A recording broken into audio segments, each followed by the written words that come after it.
So let us start with the topic marginal efficiency of capital. Marginal efficiency of capital अपने नाम तो ही clear कर दिया है कि मार्जिनल एक होर कैपिटल दे इनपुट नाल कितनी एफिशिएंसी वधी। सो एफिशिएंसी की है कैपिटल दी एफिशिएंसी उस दे रिटर्न तो पता चलती। सो जो असी इनपुट कर रहे हाँ, जो एडिशनल इनपुट कर रहे हाँ, उस विच सानू की बेनिफिट होर वध रहा है।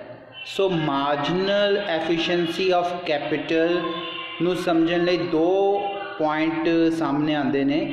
एक है कि कितनी रिटर्न मिल रही है और दूसरा है कितनी कैपिटल होर इन्वेस्ट की जा रही है। इन्वेस्टमेंट दे विच जो इंक्रीज़ हुई है, जो चेंज आया है, उस चेंज दे नाल कितनी साडी यील्ड वधेगी, इनकम वधेगी। So there are two main things, one is a prospective yield and other is a supply of that supply price of that capital machinery. So machinery या वो इन्वेस्टमेंट जो पैसा लगाया है, so marginal efficiency of particular asset or capital is a return which is expected from additional or marginal unit of that type of asset. So जिन्नी additional investment हुई है, जो उसकी supply price है यानी cost price है, ਉਹਦੇ ਨਾਲ किन्ना prospective yield आएगा, income आएगी। इसनों इरविंग फिशर ने rate of return over cost, rate of return means income generate कितनी होगी, यील्ड कितनी आएगी, और कॉस्ट मतलब उसनों असी जो परचेज किया एसेट नू, उस एसेट की कीमत कितनी सी। इस तो बाद अगर इसनों असी समझिए, सो जो इसकी दो मेन कंपोनेंट सन, वन इज़ उसका प्रोस्पेक्टिव यील्ड ते दूसरा सप्लाई प्राइस। अगर मैं इसनों पहले साल के पॉइंट ऑफ व्यू नाल समझण की कोशिश करिए तो दैट इज़ जो प्रोस्पेक्टिव यील्ड है फर्स्ट ईयर की, वो है सप्लाई प्राइस उस ईयर दे नू मल्टीप्लाई करो 1 प्लस जो कि उसकी असल कीमत है 1 और प्लस एम मतलब मार्जिनल एफिशिएंसी ऑफ कैपिटल, किन्ने % वो रिटर्न देगा। सो टोटल जो है एक तो साढ़े कोल सप्लाई प्राइस है उसकी, उसनू 1 प्लस एम नाल असी एडिशन करते हैं, लेकिन सप्लाई प्राइस अगर उधर ही रह दिता जाए, 1 प्लस एम नू नीचे लेके आया जाए प्रोस्पेक्टिव यील्ड दे, तो एस पी यानी कि supply price is equal to prospective yield over 1 plus marginal propensity marginal efficiency of capital. Marginal efficiency of capital पहले साल का असी इस तरीके नाल निकाल लिया। सैकेंड ईयर दे विच फिर that is the prospective yield is equal to पहले साल का जो प्रोस्पेक्टिव यील्ड सी उसनू 1 प्लस एम नाल असी मल्टीप्लाई करांगे, यानी कि उस इनकम ते फिर इनकम जनरेट होएगी। सो पहला साढ़े को असी ऊपर कर ही चुके हैं कि फर्स्ट पॉइंट के प्रोस्पेक्टिव यील्ड का की फॉर्मूला है, उस दे विच इसनों अगर करते हाँ मल्टीप्लाई तो एस पी 1 प्लस एम ये पहले साल का है, 1 प्लस एम अगले साल का आ गया, तो एस पी यानी supply price multiply by 1 plus M दी स्केयर हो गया। हुण इसनों सप्लाई प्राइस नू एक साइड ते रखो, सप्लाई प्राइस एक साइड ते है, मगर प्रोस्पेक्टिव यील्ड सेकेंड ईयर दी नू डिवाइड करना पड़ेगा 1 plus marginal efficiency of capital bracketed and its square. Now third year इस तरीके नाल prospective yield over 1 plus M 3 बन जाएगा। हुण अगर असी इस तरीके नाल कई सालों का करते जावांगे तो यदा मतलब जी सप्लाई प्राइस है इट मस्ट बी इक्वल, उसनू पूरा वापस रिटर्न मिलने वास्ते जिन्ने प्रोस्पेक्टिव यील्ड है उसनू 1 plus marginal efficiency of capital ना डिवाइड करते जाओ।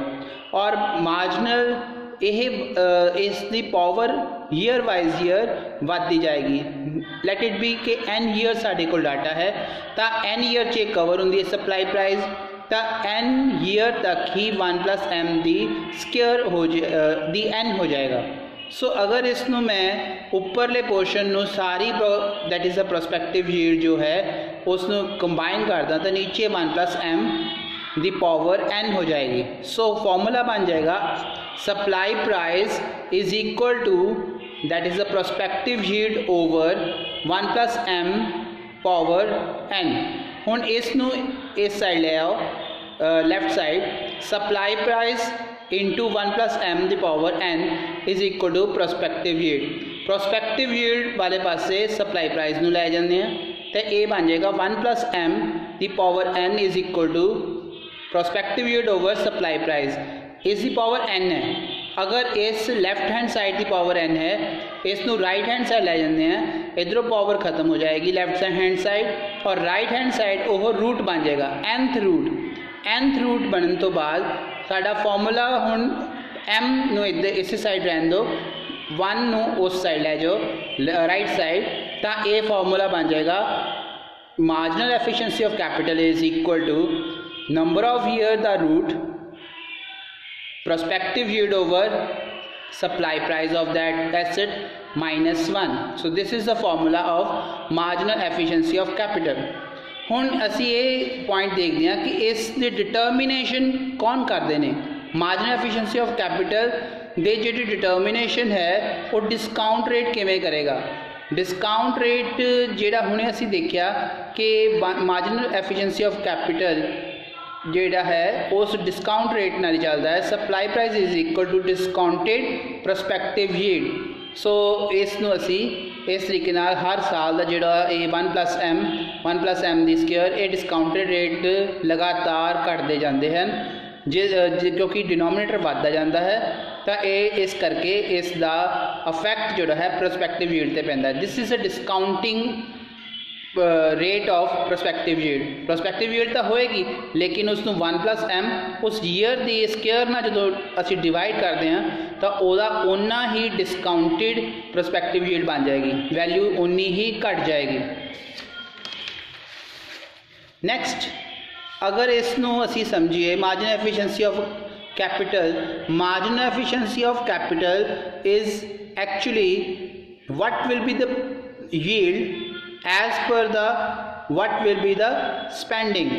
सो जिन्नी ज़्यादा असी स्पेंडिंग करते हैं जिन्ना उहदे विच इंक्रीज़ करते हैं उसका असर कितना होएगा इनकम दी जनरेशन विच। मार्जिनल एफिशिएंसी ऑफ कैपिटल का जे शेड्यूल बनाइए टेबल बनाइए, so it will be if we are increasing any investment by 50 again and again 50, it will give marginal efficiency of capital in the starting 13%, then 10%, 7%, 4%, 1%. now एक घटती जाएगी ज्यों ज्यों असी इन्वेस्टमेंट इंक्रीजिंग करते हैं उस तरीके नाल marginal efficiency of capital reduce करती है। ये इसका लॉजिक क्यों है उस बारे असी डिस्कस कर रहे हैं। Causes of decline of marginal efficiency of capital, why it is decreasing. Reduction in the selling price, ज्यों ज्यों असी मार्केट दे विच इन्वेस्टमेंट करते हाँ जिहड़े प्रोडक्ट ने जिहड़े एसेट ने जिन्होंने असी खरीदना है, जिन्नी ज़्यादा असी उसकी परचेजिंग करते हैं उसकी सैलिंग प्राइस रिड्यूस होंदी है। रिडक्शन जो सैलिंग प्राइस की होएगी यानी कि साडा जिहड़ा सैलिंग प्राइस का रिडक्शन भी इस मार्जिनल एफिशिएंसी ऑफ कैपिटल नू रिड्यूस करेगा। Next is increasing in the cost of production. Cost of production increase करता जाता है क्योंकि जदों असी स्किलफुल लेबर जिहड़ी है उसकी डिमांड बढ़ती जाती है तो कॉस्ट ऑफ प्रोडक्शन इंक्रीज़ करेगी। सैलिंग प्राइस रिड्यूस होती है, कॉस्ट ऑफ प्रोडक्शन इंक्रीज़ करती है। थर्ड इज़ प्रोडक्टिविटी जो है वो भी रिड्यूस करेगी by the marginal point because starting they which potential बहुत होंदा है, स्टार्टिंग दे विच स्कोप बहुत होंदा है, बाद विच जो जो असी मार्केट नू कवर करते जाते हैं उस तरीके नाल साडी प्रोडक्टिविटी जो है घटती जाती है। So this was the reason why marginal efficiency of capital is declining as there is an increase in investment. अगर असी इन्वेस्टमेंट I1 तो I2 ਤੇ ਲੈ ਕੇ ਜਾਂਦੇ हैं, मगर इसका इफेक्ट ये होएगा कि जिहड़ा साडी मार्जिनल एफिशिएंसी ऑफ कैपिटल है वो रिड्यूस हो जाएगी P1 तो P2। Marginal efficiency of capital दे बारे हुण असी रेट ऑफ इंटरस्ट नाल इसका पॉइंट करते हैं कि रेट ऑफ इंटरस्ट अगर किसी ने लोन लेना है, अगर किसी ने कैपिटल अरेंज करनी है, कैपिटल जो अरेंज करनी है उसका रेट ऑफ इंटरस्ट होएगा, यानी कि असी उस इन्वेस्टमेंट नू करन वास्ते जो कैपिटल अरेंज करनी है उसकी रिटर्न जो देनी है रेट ऑफ इंटरस्ट जी असी कमा रहे हैं वो marginal efficiency of capital. Suppose marginal efficiency of capital ते रेट ऑफ इंटरस्ट बराबर है तो there is a neutral effect, there is a no such effect on increment of investment. लेकिन जे मार्जिनल एफिशिएंसी ऑफ कैपिटल ज़्यादा है, let it be 5% है और रेट ऑफ इंटरस्ट घट है तो इस जिहड़ा है फेवरेबल है, तो वो जो है सानू लोन लेना बहुत बेनिफिशियल है और साढ़े वास्ते प्रोग्रेसिव है। लेकिन इसके उल्ट अगर मार्जिनल एफिशिएंसी ऑफ कैपिटल साड़ी घट है comparative to rate of interest, that is unfavourable, so that is not giving any benefit. So ये साढ़े वास्ते भी नुकसान है तो कोई पर्सन सानू लोन भी नहीं देगा अगर उसनों यह गल की क्लैरिटी है। Now what is the elasticity of marginal efficiency of capital? It may be elastic, जिमें इस डायग्राम तुसी देख सकते हो कि it is rate of interest करके यह घट रहा है मगर जी इन्वेस्टमेंट है वो ज़्यादा चेंज नहीं आ रहा, इस रेट ऑफ इंटरस्ट नालों ज़्यादा चेंज है तो दैट इज़ अ इलास्टिक, यानी कि रेट ऑफ इंटरस्ट दे घट फर्क पैन नाल इन्वेस्टमेंट के उपर ज़्यादा असर पै जाए तो ये इलास्टिक मनी जाएगी। लेकिन इस दे उल्ट अगर ये इस तो घट होवे, यानी कि रेट ऑफ इंटरस्ट अगर ज़्यादा फर्क पै जाए लेकिन इन्वेस्टमेंट ज़्यादा इन्फ्लुएंस ना होए, उस तो घट इन्फ्लुएंस होवे, जिवें इस डायग्राम च तुसीं देख सकते हो कि रेट ऑफ इंटरस्ट ज़्यादा नीचे आया है लेकिन इन्वेस्टमेंट थोड़ी जी फर्क पई। It is termed as inelastic marginal efficiency of capital।